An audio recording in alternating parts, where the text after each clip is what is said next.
Bismillahirrahmanirrahim. Assalamualaikum warahmatullahi wabarakatuh.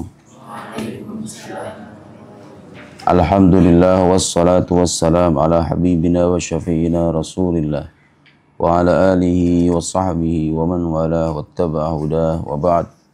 Allahumma akhrijna min dhulumatil wahm wa akrimna bi nuril fahm waftah alaina bi ma'rifatil ilm وسهل أخلاقنا بالحلم واجعلنا ممن يستمعون القول فيتبعون أحسنه سبحانك لا علم لنا إلا ما علمتنا إنك أنت العليم الحكيم ولا حول ولا قوة إلا بالله العلي العظيم اللهم علمنا ما ينفعنا وزدنا علما وبعد. Terakhir kita membahas tentang peristiwa Isra dan Mi'raj. Isra dan Mi'raj adalah mukjizat Nabi Muhammad sallallahu alaihi wasallam. Bukan dongeng, bukan cerita yang diwariskan turun-temurun saja, tapi itu adalah fakta. Dari mana kita tahu Isra Mi'raj adalah fakta? Karena itu dikabarkan oleh sumber yang terpercaya. Bedakan kalau kita mendengar cerita, sumbernya tidak jelas dengan cerita, sumbernya terpercaya. Kamu tahu kisah Nyi Roro Kidul? Tahu kisah Kuyang di Kalimantan? Tahu kisah apa hantu-hantu di Indonesia itu? Ngesot, genderuwo, pocong. Itu cerita-cerita, sumbernya nggak begitu terpercaya. Itu dongeng-dongeng orang Indonesia. Kalau misalnya kita pergi ke luar negeri, nggak ada yang namanya Kuyang itu. Nggak ada yang namanya susur ngesot, nggak ada yang namanya kuntilanak. Saya di Arab bertahun-tahun nggak pernah dengar orang Arab bicara hantu namanya kuntilanak. Sama-sama hal gaib kan? Sama-sama hal gaib. Kuntilanak, pocong, sama-sama hal gaib. Diceritakan sama sumber yang tidak terpercaya. Boleh nggak kita dustakan? Boleh nggak kita dustakan? Boleh. Tapi kabar tentang keberadaan jin. Siapa yang mengabarkan keberadaan jin itu? Al-Quranul Karim. Al-Quran terbukti sebagai firman Allah Subhanahu wa Ta'ala. Karena itu bukan dongeng. Berarti jin itu fakta. Jadi kalau dengar kabar gaib atau hal-hal yang aneh, cara mengukur kebenarannya itu dilihat sumbernya. Sumbernya sahih atau enggak, sumbernya terpercaya atau enggak. Kalau sumbernya itu tidak terpercaya, boleh kita dustakan. Malaikat, sama-sama hal gaib. Malaikat dengan hantu-hantu Indonesia itu sama-sama hal gaib kan, diklaim sebagai hal gaib. Bedanya apa? Kalau cerita hantu itu dasarnya nggak jelas, malaikat sumbernya ada. Sumber yang mengabarkan malaikat itu sumber yang terpercaya, yaitu Al-Quran dan hadis-hadis yang sahih. Jadi nggak bisa kita menyamakan, karena di luar sana nanti kamu akan jumpai orang-orang meyakini kalau hal-hal yang nggak bisa dilihat, hal-hal gaib itu semuanya dongeng. Malaikat, jin, setan itu semuanya dongeng aja. Dongeng khas orang-orang beragama. Enggak, bukan dongeng. Karena dia dikabarkan oleh sumber yang terpercaya, maka kita benarkan. Termasuk mukjizat para nabi, Nabi Musa membelah lautan dengan tongkat. Menurut ukuran manusia biasa itu mungkin atau mustahil? Menurut kebiasaan, menurut kebiasaan ya, mustahil menurut kebiasaan. Dan memang mukjizat Nabi itu harus sesuatu yang mustahil menurut kebiasaan. Supaya apa? Supaya jadi bukti kenabian. Kalau biasa-biasa dong, apa bukti kenabian kamu? Aku bisa berlayar di atas lautan. Semua orang juga bisa, ya nggak? Tapi kalau membelah lautan dengan tongkat, nggak ada yang bisa. Berarti itu jadi bukti bahwa Nabi Musa adalah utusan Allah Subhanahu wa Ta'ala. Mukjizat Nabi itu dikabarkan oleh sumber yang terpercaya. Karena dia dikabarkan oleh sumber yang terpercaya, berarti itu adalah fakta. Sesuatu yang mustahil menurut kebiasaan, belum tentu mustahil menurut akal. Mukjizat Nabi itu sesuatu yang mustahil menurut kebiasaan, tapi mungkin secara akal. Jadi jangan bilang, oh nggak masuk akal Nabi Muhammad naik ke langit nanti ketemu Nabi Adam, seperti akan kita ceritakan. Ketemu Nabi Yusuf, ketemu Nabi Isa, ketemu Nabi Ibrahim, ketemu Nabi-Nabi. Nanti sholat katanya di Baitul Maqdis, itu nggak mungkin, nggak masuk akal. Bukan nggak masuk akal, itu masuk akal. Akal kita memungkinkan. Akal kita memungkinkan dan dikabarkan oleh sumber yang terpercaya, berarti peristiwa Isra Mi'raj itu, kalau detailnya itu dikabarkan oleh sumber hadis yang sahih, riwayat yang sahih, kemudian didukung oleh Al-Quranul Karim, maka itu adalah fakta yang gak bisa kita ingkari. Baik. Sekarang kita akan bercerita berdasarkan riwayat-riwayat apa yang Nabi Muhammad SAW lihat dalam peristiwa Isra dan Mi'raj itu. Di sini disebutkan, kana Rasulullah sallallahu alaihi wasallam naiman fi hijr Ismail. Di Ka'bah, sekarang kalau kita pergi ke Ka'bah itu namanya hijr Ismail. Hijr Ismail itu salah satu bagian dari pelataran Ka'bah begitu, namanya hijr Ismail. Dulu Nabi itu tidur di situ. Sebelum peristiwa Isra Mi'raj, Nabi itu tidur di situ. Jahu Jibril, malaikat Jibril kemudian datang. Fahamazahu biqadami, kemudian dibangunin sama kakinya malaikat Jibril. Gimana kakinya malaikat Jibril? Gak ada yang tahu. Malaikat itu sesuatu yang gaib, gak bisa kita tahu hakikatnya dan gak bisa kita lihat. Tapi kenapa kita benarkan adanya malaikat itu? Karena dikabarkan oleh sumber yang terpercaya. Fajalasa Rasulullah sallallahu alaihi wasallam falam yara syai'an. Nabi kemudian bangun, serasa ada yang ngebangunin gitu. Pas bangun kemudian tengok kanan, tengok kiri, gak ada orang. Fa'ada li naumatihi, ya udah Nabi langsung tidur lagi. Fahamazahu Jibril ats-tsaniyah, malaikat Jibril membangunkan kedua kalinya. Fajalasa falam yara syai'an, bangun lagi, lihat kanan, lihat kiri, enggak ada orang juga. Fa'ada li madja'ihi, Nabi kembali tidur. Fahamazahu ats-tsalisah, dibangunin ketiga kalinya. Fajalasa Rasulullah fa akhadha Jibril bi'adudaihi. Adudai itu ini apa tuh namanya, ya dibawa ginilah kira-kira begitu. Fa kharaja bihi ila babil baitil haram, kemudian dibawa keluar ke pintu Masjidil Haram. Fa idza dabbatun bayda wa hiyal buraq fi fakhidaihi wa hiyal buraq fa amsakaha Jibril. Pas Nabi dibawa keluar sudah ada kendaraan namanya buraq. Buraq juga termasuk hal gaib. Kenapa kita benarkan? Karena kabar tentang buraq ini ada dalam riwayat-riwayat yang sahih. Begitu ya.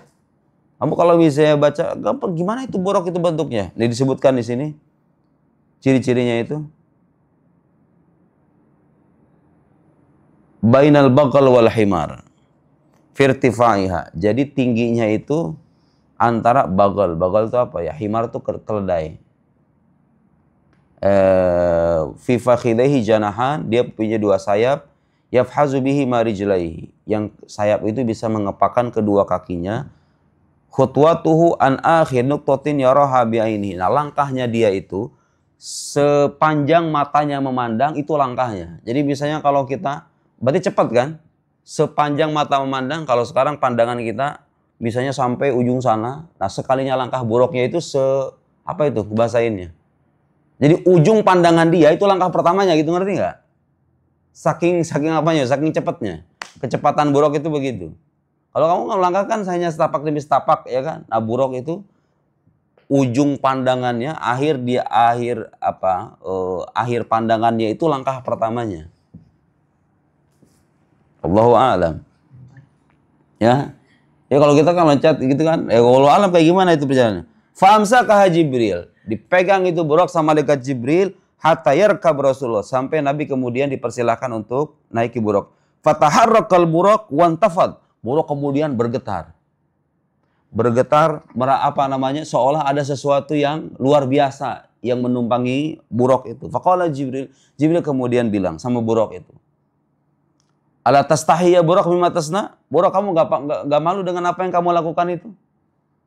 Fawallahi ya buraq ma raqibaka abdun lillah qabla Muhammad akram alaihi minhu. Demi Allah wahai buraq, tidak pernah ada makhluk yang paling mulia yang menaiki kamu, yang menunggangi kamu itu selain Nabi Muhammad sallallahu alaihi wasallam. Fastahyal buraq. Buraq kemudian merasa malu. Dia enggak tahu bahwa yang menumpanginya itu adalah kekasih Allah Nabi Muhammad. Hatta salaminhul araq. Sampai kemudian dia berkeringat. Kayak gimana keringatnya buraq itu? Wallahu alam, saya juga enggak tahu. Tapi itulah dalam riwayat. Wa thabata makanuhu hatta raqiba Rasulullah. Kemudian dia menenangkan dirinya sampai kemudian Nabi itu menungganginya. Fasara Rasulullah bil buraq wa ma'ahu Jibril. Nabi Muhammad kemudian berjalan dengan menggunakan buraq itu dalam peristiwa Isra ke Masjidil Aqsa bersama malaikat hatta wasalu Baitul Maqdis fi thawani qalilah. Tuh lihat, thawani qalilah, beberapa detik. Makanya saya bilang, Jadi peristiwa Isra Mi'raj itu bukan terjadi sepenuh malam. Hanya sebagian kecil dari waktu malam. Bahkan ada sampai-sampai yang mengatakan itu kasurnya Nabi itu ketika beliau kembali dari Isra Mi'raj itu masih hangat.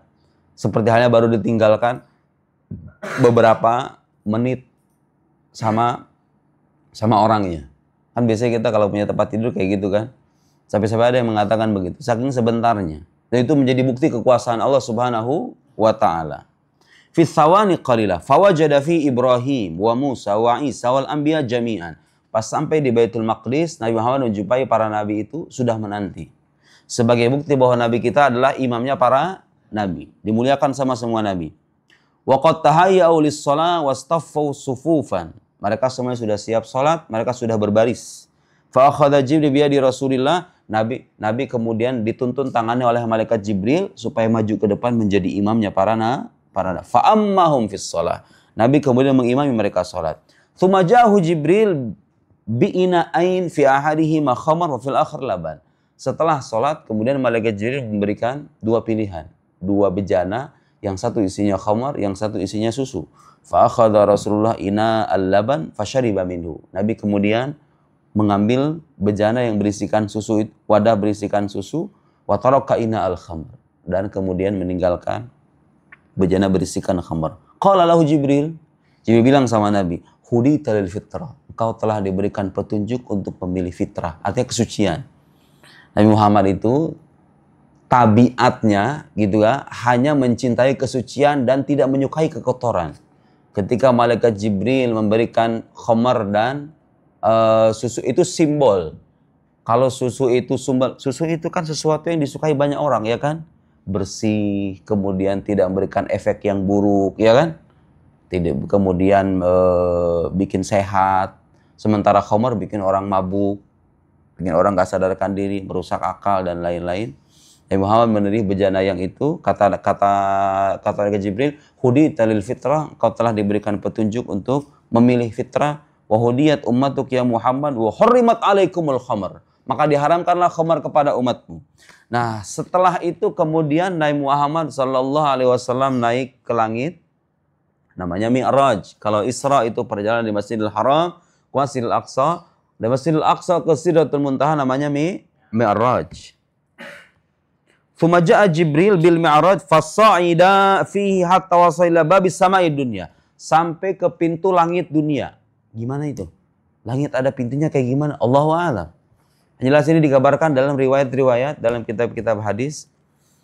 Babis sama'i falamma dakhala qalatil malaikah. Pas kemudian dibuka pintunya, malaikat ngomong, "Man hadza ya Jibril?" Jibril, ini siapa? Qala Muhammad sallallahu alaihi wasallam. Kata malaikat Jibril, Muhammad. Qalu, "Aw qad bu'its?" Memangnya sudah diutus itu nabi? Jadi malaikat itu tahu. Kabar tentang pengutusan nabi akhir zaman, malaikat itu sudah tahu. Cuma dia kan tinggalnya di langit. Nggak tahu apa yang terjadi di bumi. Nanya sama malaikat Jibril, itu sudah diutus nabi yang katanya akan diutus itu? Naam, kata malaikat Jibril, iya. Wa talaqathul malaika fi hadhis sama dhahikin mustabshirin bihi. Malaikat semuanya gembira menyambut senang kedatangan sosok yang mulia itu. Kullama altaqa ahaduhum qalu khairan wa da'a lahu hatta laqiya malikan. Nabi ketika sampai ke langit dunia itu bertemu dengan malaikat, disambut semuanya senang bergembira, kira-kira begitu ya. Kecuali ada satu malaikat. Hatta laqiya malikan. Ketemu sama malaikat namanya malaikat Malik. Malaikat Malik ini siapa? Penjaga neraka. Sama Allah disetting mukanya itu gak agak beda dari yang lain. Qala mithla ma qalu wa lam yahdaq. Malaikat Malik sama-sama menyambut Nabi. Hormat tetap kepada sosok yang dimuliakan oleh Allah. Tapi bedanya apa? Walam yadhaq, enggak senyum. Yang lain senyum, yang ini enggak senyum. Fasa'ala Rasulullah. Rasul kemudian nanya sama malaikat Jibril. Faqala, "Ya Jibril, man hadzal malak alladzi qala li kama qalat malaika walam yadhaq?" Jibril, ini siapa malaikat? Dia nyambut, tapi dia itu enggak senyum kayak malaikat yang lain, kata Nabi kepada malaikat Jibril. Walam ara minal bisyr mithla ma ra'ait min ghairihi. Aku tidak melihat wajah yang riang, wajah yang gembira seperti malaikat-malaikat yang lain. Qala Jibril, Malaikat Jibril menjawab, amma innahu law kana dhahik ila ahadin kana qablak au kana dhahikan ila ahadin ba'dak la dhahika ilaik. Memang sejak awal katanya ini malaikat disetting gak bisa senyum. Kalau seandainya dia bisa senyum, niscaya orang yang pertama kali dia berikan senyuman itu ya engkau itu wahai Muhammad. Jadi seandainya malaikat itu seandainya bisa senyum, yang paling layak diberikan senyuman itu Nabi Muhammad. Tapi dia gak bisa senyum. Kata malaikat Jibril, walakinnahu la yadhak. Hadza Malik khazinun nar. Ini Malik penjaga pintu neraka. Kamu jangan berharap disebut malaikat Malik dalam keadaan nauzubillah, kan neraka itu. Nauzubillah. Faqala Rasulullah sallallahu alaihi wasallam wa huwa minallahi ta'ala bil makan alladhi wasaf ala tamruh ayuriyanin nar. Nah, Rasulullah kemudian minta ke malaikat Jibril, boleh enggak dia memperlihatkan neraka kepadaku? Qala Jibril, bala. Bisa? Ya Malik, ari Muhammadan nar. Malik, perlihatkan untuk Muhammad ini neraka. Fakasyafa Malik anha ghita'aha. Malik kemudian menampakkan, dibuka tutupnya. Allahu a'lam. Ini kita nggak bisa ngebayangin, cuma ngebayang-bayangin sesuai dengan kemampuan kita aja ya. Dibukalah itu neraka, fafarat wartafat. Airnya kemudian apinya kemudian menyumbar gitu. Apa? Menyumbar ya namanya kalau api itu. Gitu namanya apa tuh? Hah? Menyembur ini hatta dhanna Rasulullah la ta'khudanna ma yara. Sehingga Rasulullah melihat seolah-olah api itu akan menarik apa yang dia lihat. Faqala Jibril, murhu falyaruddaha ila makaniha. Perintahkan api itu supaya kembali ke tempatnya. Fa amarahu Jibril biraddiha. Faqala laha Malik, ikhbi'i. Sembunyilah wahai neraka, kata Malik. Malik paling baik penjaga neraka ya kan? Apinya sembunyi, langsung sembunyi. Faraja'at ila makaniha alladhi kharajat minhu hatta idza dakhalat min haitsu kharajat radda alaihi ghataha. Kemudian naik ke langit langit pertama. Tadi kan langit dunia, ini langit pertama. Siapa yang bertemu dengan Nabi? Nabi yang bertemu dengan Nabi Muhammad di langit pertama itu siapa? Nabi Adam alaihissalam, karena dia adalah Abul Bashar, bapaknya atau nenek moyangnya umat manusia. Wa ra'a Rasulullah fi hadhihi sama rajulan jalisan. Nabi Muhammad melihat seorang laki-laki duduk, tu'radu alaihi arwah bani Adam. Laki-laki yang duduk, kemudian dia melihat roh-roh itu diangkat di sampingnya, fayaqul li ba'dhiha khairan wa yusarru bihi. Dia melihat ada roh, kalau ada roh yang baik, dia bilang, ruhun thayyibah kharajat min jasadin thayyib. Ini ruh yang baik, keluar dari ruh yang baik. Kata laki-laki ini. Wa yaqul li ba'dil akhar, kalau ada roh yang lain yang naik, dia bilang, uffin. Uffin itu artinya ungkapan apa ya? Kayak ungkapan kesal begitu. Ruhun khabitha kharajat min jasadin khabis. Ini ruh yang buruk, keluar dari jasad yang buruk. Wa ya'bus biwajhi, wajahnya kemudian bermuka wajahnya tiba-tiba masam. Qala Rasulullah, man hadha ya Jibril? Jibril ini siapa? Laki-laki duduk kemudian bilang, ruhun khabitha kharajat min jasadin khabith, ruhun thayyibah kharajat min jasadin thayyib. Hadha abuka Adam. Ini bapakmu Adam, alaihi tu'rad alaihi arwah dzurriyyati fa idza marat bihi ruhul mu'min minhu surra. Ini adalah Adam, kalau dia dilewati ruhnya orang beriman, dia senang, orang beriman yang soleh. Kalau dilewati ruhnya orang kafir, dia merasa tidak senang. Naik ke langit selanjutnya, belum. Di sini Nabi diperlihatkan beberapa penampakan. Pertama, sifat atau keadaan orang-orang yang suka memakan harta riba. Kemudian orang-orang yang suka berzina. Kemudian sifat orang-orang yang suka memakan harta anak yatim. 3 dosa besar nih. Makan harta anak, hati-hati nok, zaman sekarang tuh banyak tuh kayak gitu. Saya nggak bilang banyak, cuma beberapa terjadi. Anak yatim dijadikan salah satu alat untuk meraup keuntungan pribadi. Jadi anak yatim itu difoto, divideokan, kemudian orang nyumbang, dan pasti kan banyak yang pengen nyumbang sama anak yatim itu karena ada keutamaan mempedulikan anak yatim. Nanti uangnya diambil. Itu dosa besar. Nabi melihat orang yang suka makan harta anak yatim itu, mereka itu seperti orang-orang, nih lihat. Lahum masyafir kama masyafiril ibil. mulutnya itu seperti mulut onta. Kebayang nggak mulut onta gimana? Mulut onta itu kan lebar kan? Terus bibirnya kayak gitu, kamu tahu kan? Pernah lihat onta kan? Nggak ada yang mirip onta di sini kan? Fi aidihim qit'a min nar kal hijarah. Sementara di tangan mereka itu ada bebatuan yaqdifuna fi afwahihim. Ada bebatuan dari api, bebatuan yang api yang disertai bebatuan dimasukin ke mulut mereka gitu loh. Jadi mereka makan api.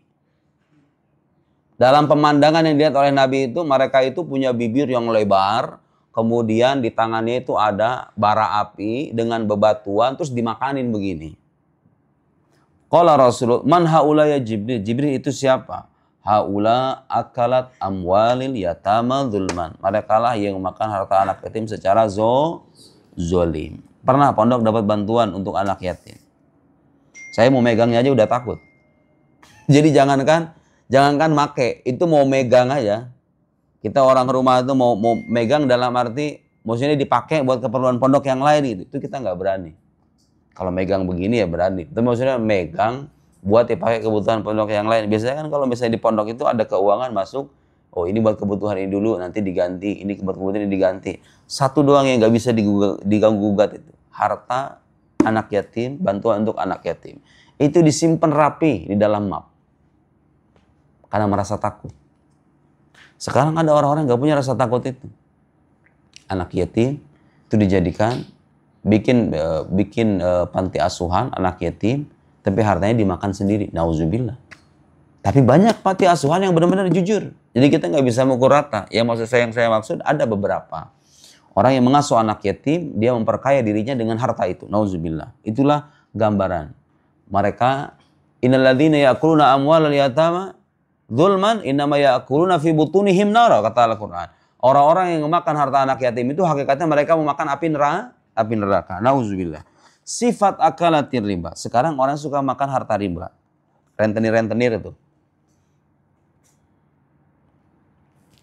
Ra'a Rasulullah rijalan lahum butun gharibah. Nabi Muhammad melihat sekelompok orang, mereka itu perutnya aneh. Ka'annahum mulqun ala dhuhurihim fi tariq ali fir'aun ilan nar.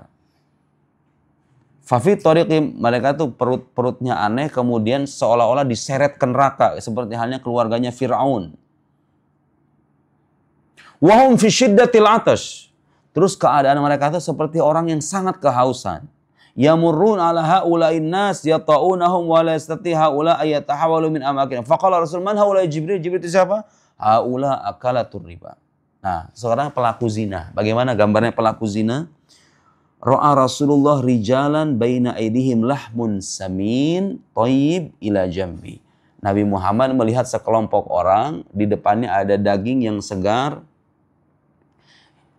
Ila jambihi lahmun ghafmuntin. Ada daging yang segar, ada daging yang busuk. Ya'kulunal ghaf al-muntin wa yatrukunas samin at-thayyib. Dimakan daging busuk, ditinggalin tuh daging yang segar, daging yang bagus ditinggalin, dimakan daging yang busuk. Qala Rasulullah, man haula Jibril? Jibril itu siapa? Qala Jibril, haula alladzina yatrukun ma ahallallahu lahum minan nisa wa yadhhabun ila ma harramallahu alaihim minhunna. Itulah orang-orang yang meninggalkan istri-istri mereka. Jadi istrinya itu ibarat daging yang segar tadi itu. Tapi milih yang busuk. Milih yang busuk itu maksudnya milih selingkuhan.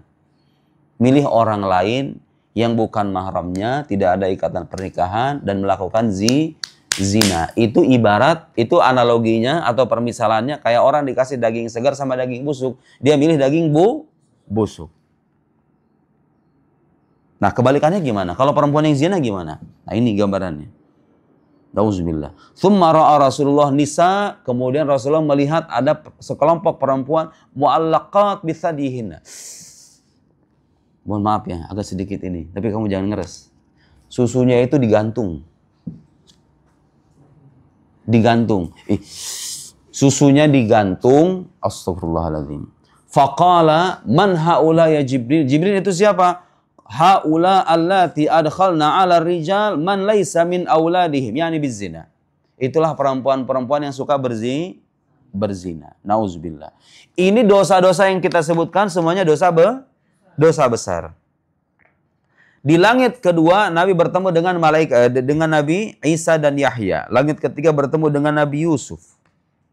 Langit keempat bertemu dengan Nabi Idris. Langit kelima bertemu dengan Nabi Harun. Langit keenam bertemu dengan Nabi Musa alaihissalam. Langit ketujuh bertemu dengan Nabi Ibrahim alaihissalam. Nah, setelah itu selesai, Nabi kemudian kembali turun. Bagaimana respon orang-orang Mekah ketika mendengar Nabi itu mengalami peristiwa Isra dan Mi'raj dalam hitungan waktu yang sebentar. Thumma nazal inda Baitil Maqdis. Kemudian Rasulullah itu turun pertama kali di mana? Dari peristiwa Mi'raj itu, setelah dia perintah salat ke Baitul Maqdis. Wa ada li Makkah, kemudian kembali ke kota Makkah. Wa fit tariq ra'a qafilatan qadimatan li Makkah bainaha wa bainaha ayyam. Nah, di jalan itu Nabi melihat ada kafilah yang datang dari kota Makkah mau ke Baitul Maqdis dan mereka itu sudah menempuh waktu berhari-hari. Sementara Nabi hanya sebentar di waktu malam. Wa ada li bait Ummi Hani. Beliau kembali ke rumahnya Ummu Hani. Binti Abi Thalib, putrinya Abi Thalib. Berarti siapanya Nabi ini? Anaknya paman apa namanya? Sepupu.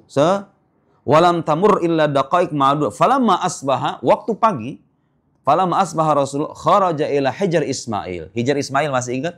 Hijr Ismail yang tadi saya sebut, yang waktu pertama kali Nabi tidur. Beliau kembali lagi ke situ. Famarra bihi Abu Jahal. Abu Jahal kemudian lewat. Nabi udah sampai di Hijr Ismail, di pelataran Ka'bah. Abu Jahal lewat. La'natullahi alaih. Faqala hal min khabar. Abu Jahal dengan sombongnya. Hal min khabar. Ada kabar nih. Kira-kira begitu ya. Ada kabar. Kata Abu Jahal. Sengak kan Abu Jahal itu. Faqala Rasulullah. Rasulullah kemudian jawab, na'am. Rasulullah dengan santunnya bicara, na'am. Usriya bi al-laila ila Baitil Maqdis. Aku diperjalankan ke Baitul Maqdis tadi malam. Abu Jahal. Nabi ini jawab begitu kepada Abu Jahal. Qala Abu Jahal, ila Baitil Maqdis? Ila Baitil Maqdis? Ke Baitul Maqdis? Ke Baitul Maqdis? Tentu dengan nada menghina ya. Qala Rasul, na'am, iya. Qala Abu Jahal. Abu Jahal kemudian bilang lagi, ara'aita in da'autu qaumak laka litukhbirahum atukhbiruhum bima akhbartani bih?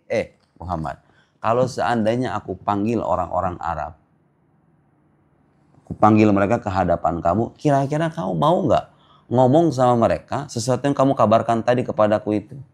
Paham maksudnya? Ya Abu Jahal sengaja nih, memang rencana busuknya ingin Nabi Muhammad itu diejek sama orang satu Mekah itu, paham nggak?